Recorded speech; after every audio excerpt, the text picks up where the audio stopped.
Kevin Jankovic with Strong Dogs, going over corrections and timing of corrections, but also timing of rewards. Timing of rewards, I actually got called out on by one of our followers on YouTube, and I'm glad he did it because sometimes I get so amped up into the training and the teaching and making all these videos, sometimes I miss what I do wrong as well. So it's always good to have a second pair of eyes when you're training, and that's exactly what happened with me. One of our long-term followers, he knows a lot of good stuff, a lot of good information as well. So when I was doing one of the videos, one of the shorts, I think, I just was talking about it and just ended up rewarding and marking at the same time. So that's kind of how this video came about. Go ahead and get into that really quick. When you are timing your reward with your marker word, I use yes. You can use whatever word you want, totally cool. So when I did yes, I also gave Arya the treat at the same time. For better implementation, better reinforcement, it is actually better to say the mark word. So in this case, it'll be yes, wait a beat or a second, and then reward. So this way, the yes and the behavior gets reinforced with the actual retreat or the reward of whatever it is you're rewarding with. Got cars coming around, so looks something like this. All right, left. Yes, then reward. Whereas before, come here, front. It looks something like this. I really don't want to do it, but I will just for the video's sake. Front. Yes, where there is an overlap.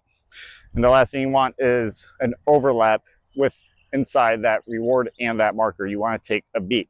So in this case, because of some of the stuff she's been doing, I just been go ahead and either I get in front of her or I spin her or anything like that, just to make it to myself a little bit better to, hey, plots, just so I can get better at taking that extra beat, because sometimes I just overlap and I'm moving so fast and rewarding, I overlap. So to make myself slow down, I'll do something to break up that rhythm.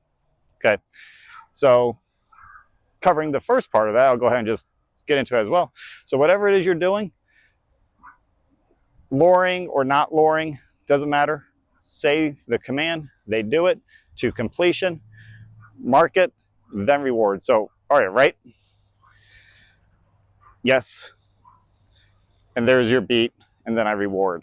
Because sometimes when you're going so fast to try and get that speed, now, yes, if you want to build speed, releasing them faster will help.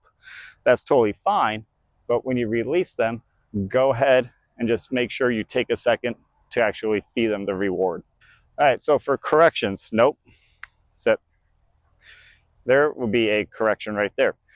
If luring is if you're solving a math problem and you're doing the step-by-step of how to break down that math problem and how to solve it, if that's what luring is, the correction is the big fat red marker that tells you what you got wrong.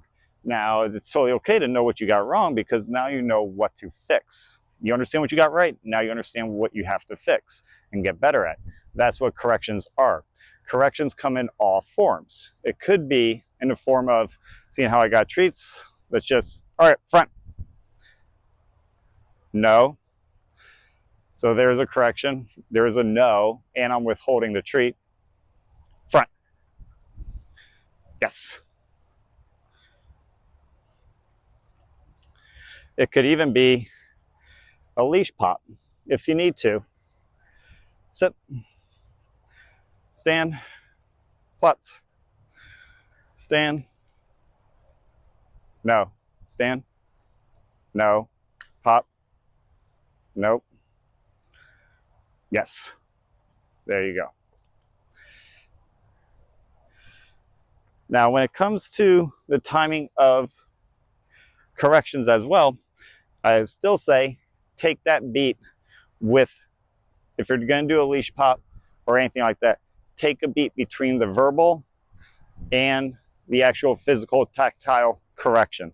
Same thing as because with the reward, you want to take a beat, you really want that no to have meaning, to have significance. So if they just do it, if it all overlaps, there's not going to be enough significance to understand that. So this way, if you say no and there's no physical correction, your dog probably won't have the same urgency to correct themselves when you say it. Good. She's looking. Let's see if she breaks. No. Good. See if she breaks again. No. Good. Yes. Now, you don't always want to make your dog fail in order to do corrections. The goal is not to always keep doing corrections with your dog. The corrections are only there if you have to. Because you always want your dog to win. You always want your dog to succeed. There are certain times you have to set your dog up to fail. That's how they do learn. Yes, but when it comes to it, you have to keep your ego and you have to keep your emotions in check. The last thing you want to do is start correcting your dog so heavy-handed that it breaks their spirit and they become submissive and they just want to break down.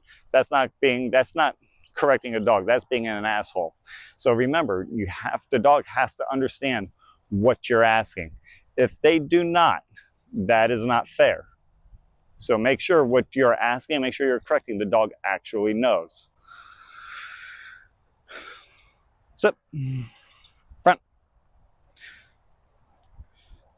No. Front.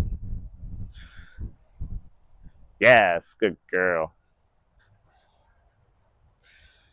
Good. Even an can be a correction. See if she's gonna break.